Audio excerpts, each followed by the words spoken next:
अब खबर उत्तर प्रदेश के जनपद फिरोजाबाद से है, जहां कुछ दिन पूर्व मेडिकल कॉलेज में एमबीबीएस के छात्र शैलेंद्र ने फांसी लगाकर अपनी जीवन लीला समाप्त कर ली थी, जिसके बाद से लगातार मेडिकल कॉलेज के छात्रों ने प्रदर्शन किया, परिवारजनों ने प्रदर्शन किया। परिणाम स्वरूप मेडिकल कॉलेज की प्राचार्य संगीता अनेजा समेत 4 लोगों के खिलाफ एफआईआर दर्ज हुआ था, लेकिन पीड़ित परिवार एवं साथी छात्रों का आरोप है कि अब तक कोई भी कार्रवाई नहीं हुई, जिसके चलते अनिवार्य रूप से इंसाफ के लिए जैन मंदिर चौराहे पर नेताजी सुभाष चंद्र बोस की मूर्ति के नीचे धरना जारी है। दरअसल पूरा मामला सुहाग नगरी फिरोजाबाद के मेडिकल कॉलेज से जुड़ा हुआ है, जहां एमबीबीएस के छात्र ने फांसी लगाकर अपनी जीवन लीला को समाप्त कर लिया था, जिसके चलते मेडिकल कॉलेज के प्रबंधन पर तमाम आरोप भी लगाए गए। वहीं इस पूरे प्रकरण पर क्या कुछ कहना था समाज सेवी संगठन के पदाधिकारियों का और क्या कुछ कहना था उस बेटे के पिता का, आप स्वयं सुनिए हमारे संवाददाता विवेक शर्मा रवि वशिष्ठ की इस खास रिपोर्ट में। इमानत जी, क्या कहना है आपका?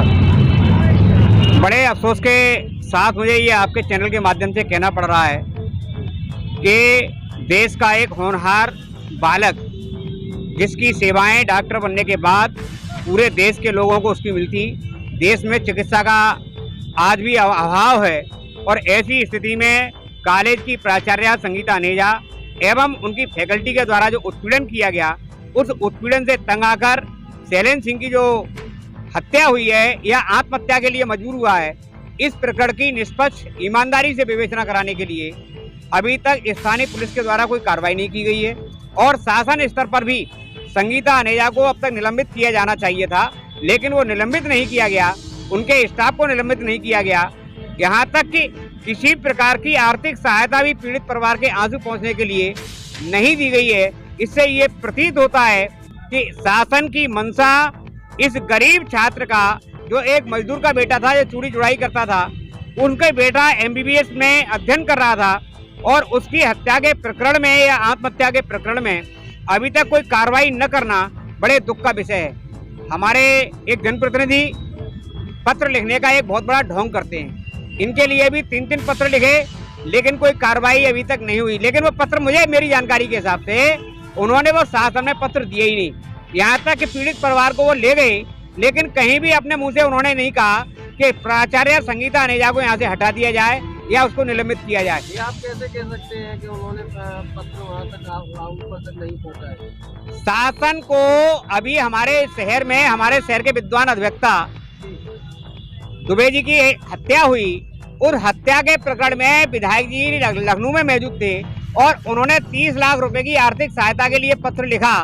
शासन ने डीएम और एसपी फिरोजाबाद अधिवक्ताओं के बीच में आए, और उन्होंने 5 लाख रुपए की आर्थिक सहायता दी, 10 लाख की घोषणा की गई थी, और पीड़ित परिवार को नौकरी की घोषणा की गई थी।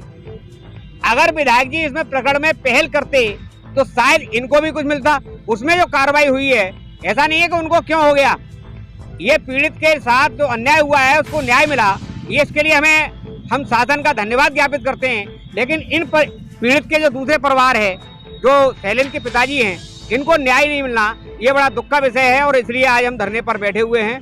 ये परिवार के लोग आज तीसरे दिन उपवास पर हैं, और बाकी कल से क्या होगा, ये परिवार के लोग जो रणनीति बनाएंगे उस पर हम काम करेंगे, और निश्चित तौर पर मंगलवार से हम जेल भरो आंदोलन का कार्यक्रम फिरोजाबाद के मजदूरों की तरफ से, फिरोजाबाद के सामाजिक संगठनों की ओर से हम निवेदन करेंगे कि पीड़ित परिवार को न्याय दिलाने के लिए, क्योंकि शैलेंद्र सिंह फिरोजाबाद का एक होनहार डॉक्टर था, भविष्य था, ऐसे छात्र के लिए हमको न्याय की बात करनी चाहिए। धन्यवाद।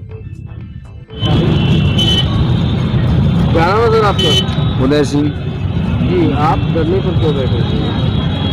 मैं धरने पर इसलिए बैठा हूँ कि हमें न्याय नहीं मिल रहा है।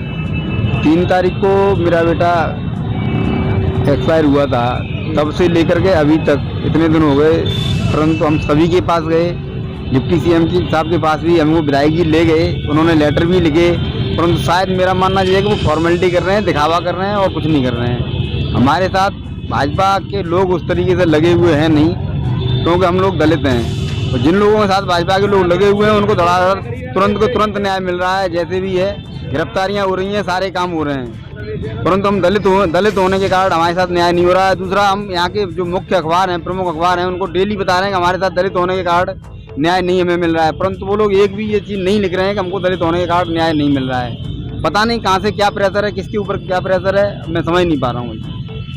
न्याय के लिए बैठे हैं और क्या करें। अगर हमको न्याय मिलता है इस तरीके तो ठीक है, नहीं तो 1 या 2 दिन में हम अनिश्चितकालीन भूख हड़ताल पे आने वाले क्या हैं। हुआ था जो किस चीज़ का न्याय मांग रहे हैं? मेरे बेटे को बताया गया है, किसी ने बताया है कि मेरे बेटे ने फांसी लगा ली विद्यालय परिसर में ही, क्योंकि वहाँ हॉस्टल में ही रहता था। परंतु मुझे नहीं लगता कि मेरे बेटे ने फांसी लगाई है। मुझे लगता है मेरे बेटे की हत्या की गई है। अब किसके द्वारा की गई है ये जांच का विषय है। अभी तक जिन लोगों के नाम में हमने FIR की है उनके खिलाफ कोई कार्रवाई नहीं हुई है। मैं ये चाहता हूँ कि पहले जिन लोगों के नाम हमने FIR की है उनको सस्पेंड किया जाए या गिरफ्तार किया जाए। कुल मिला के उस विद्यालय परिसर को उन लोगों से खाली कराया जाए, मुक्त कराया, ताकि बच्चे भय मुक्त हो सकें। तब जाकर के कहीं बच्चे सही बयान दे पाएंगे और हमें सही न्याय मिल पाएगा, हमारे बेटे को सही न्याय मिल पाएगा, हमारे समाज को सही न्याय मिल पाएगा, हम जो दलित लोग हैं उन सबको सही न्याय मिल पाएगा।